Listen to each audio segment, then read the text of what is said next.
My baby can't breathe. You have to move the car. Mark's voice cracked, a desperate plea echoing against the manicured lawns. You know, that sound of pure, gut-wrenching terror. The kind that makes your stomach drop to your knees. That's what filled the air. But she didn't even flinch. She just stood there. This perfectly coiffed monster. A monument to petty entitlement. This is my spot, she declared, her voice a piercing, icy soprano that scraped at my ears. My heart was pounding, a frantic drum against my ribs, watching it all unfold from my window. It was the moment you realize some people aren't just inconsiderate. They're a different species entirely. The fire lane. It was a well-known rule, painted in stark red, a universal sign for emergency access only. But Karen, our neighborhood's self-appointed queen, saw it as her personal, premium parking space. For hours, she had been there, arguing with landscapers, a delivery driver, and now, a desperate father. I have every right to park here while I supervise my new sprinkler installation. She huffed, adjusting her oversized sunglasses. You all are just so dramatic. Dramatic. My God. My hands were shaking. I could hear Lena, her wife, sobbing quietly on the porch swing. The tiny, muffled cries of a small baby adding a fragile, heartbreaking layer to the suburban evening soundscape. The ambulance finally arrived, its siren a distant wail that grew louder, more frantic, then abruptly fell silent as it rounded the corner and saw the black SUV. The paramedic, a young man with kind eyes, hopped out, his gaze meeting Karen's. Ma'am, you need to move your vehicle immediately.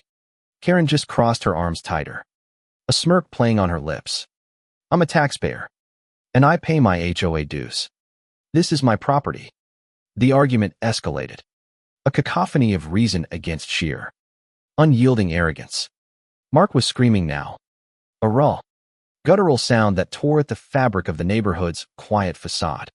The air grew thick with tension, with disbelief. Was she truly this cold? Could anyone be this heartless? That's when I saw it. The little red light on my phone. The doorbell camera. I had been recording the whole thing. The entire, infuriating, unbelievable standoff. Karen's face. Her exact words. The sheer terror in Mark's eyes. It was all there. I wasn't the only one. Others, tired of her constant tyranny, had been documenting her smaller transgressions for months. A silent army of witnesses. But this was different. This was a line crossed. A boundary shattered. The paramedic was trying to get through on foot. But the precious minutes were ticking away.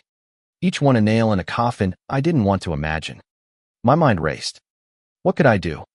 A small, frantic idea sparked to life. A wild counterattack.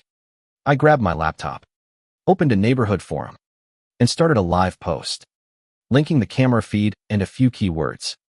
Live, HOA Karen blocks fire lane. Ambulance can't get through. It was a desperate, digital cry for help. A few seconds later, a comment popped up from an unexpected source. That's not even her car. It's her sister's.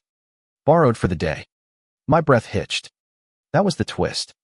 It was a detail so small, so insignificant in the grand scheme of things. But it was the crack in her perfect armor. The confrontation turned into a war of wills. An epic clash of good and evil played out on a quiet street. Neighbors were now coming out of their houses, drawn by the commotion, their faces a mixture of shock and anger. The whispers started to get louder, a rising tide of discontent. Did you hear what she said to the mailman last week? She made old Mr. Henderson take down his bird bath. A collective memory of her petty cruelties coalesced into a single, overwhelming force. Karen, sensing the shift, started to falter. The smug look was replaced by a twitching lip, a frantic glance around. But the truth was a freight train, and it was coming for her. The paramedic, having finally reached the house, emerged a moment later, his face grim, shaking his head. I saw Lena fall to her knees. A silent, heart-shattering scream contorting her face. Mark collapsed beside her. A broken man. My heart stopped. No, not like this. A quiet sob escaped my lips, a tremor of pure grief and anger. The fall was swift and brutal. The video I posted had gone viral within minutes. Comments poured in, not just from our neighborhood, but from a global community, all united in their outrage. The local news station, alerted by a resident, showed up with cameras rolling. Karen, who just hours ago was a tyrant, was now a pariah. The police arrived, and with them, a tow truck. The flashing lights of the cruiser reflected in her tear-filled eyes as she was led away, still screaming about her rights. But there were no more rights, only consequences.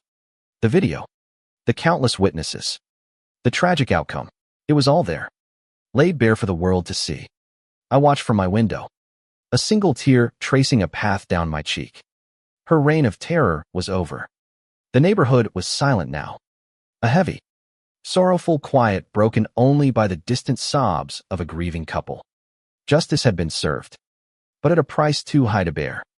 In the end, it's not about who wins or loses the argument. It's about the legacy we leave behind, the ripple effects of our actions, the senselessness of it all, the sheer, breathtaking waste of a life.